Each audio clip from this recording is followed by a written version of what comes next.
Morning mga kajak, meron tayo kaibigan. Yan ang ating masugid na customer. Ito, kapalit siya ng shock. Ito mga kajak, ipapalit natin sa panlikuran niya na shock. KYB. No? Maganda ito mga kajak, KYB na ito. No?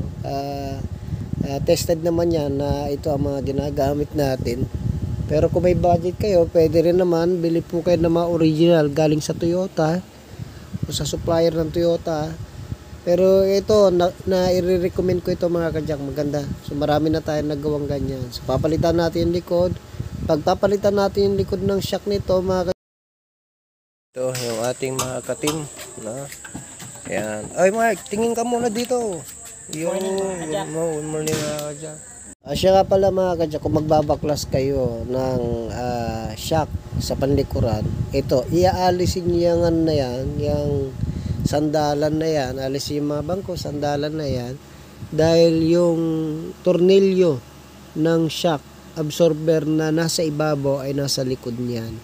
So, kailangan natin alisin yung mga kajak. Ayan.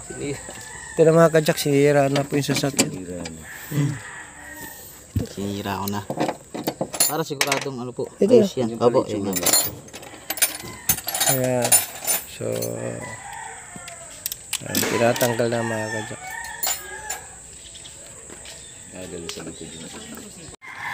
Ayan o, bakal yan. Hindi yan ano. Hindi yan normal o. Ay naku, may grinding ano. Oo, may kinain o. Pero kaya pa yan. Kaya pa naman yan. Paghanda mo na lang. Yan o. Naku, dami ng bakal. Pumasok na sa valve body mo. Kaya pala nag-malfunction yung ano mo, yung drive mo. Yan, ang dami sa loob.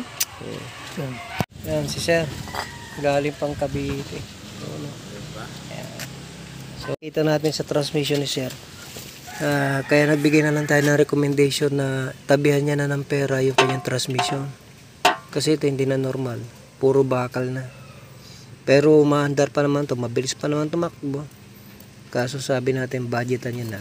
Anytime kasi hindi na aabanti yan pagka malala na.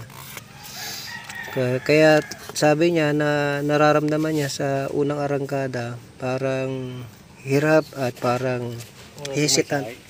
Paaw na gano'n. Lulugan ko pa yun. So ito yung mga solenoid niya. Punong-puno din ng mga bakal. So try mo, okay pa naman lahat. Lilinisan lang natin. Tapos papalitan lang natin ng langis dahil yung langis niya sobrang dami rin ng bakal. Maninipis na bakal pa naman din ng malalaki. Pero hindi na yan normal.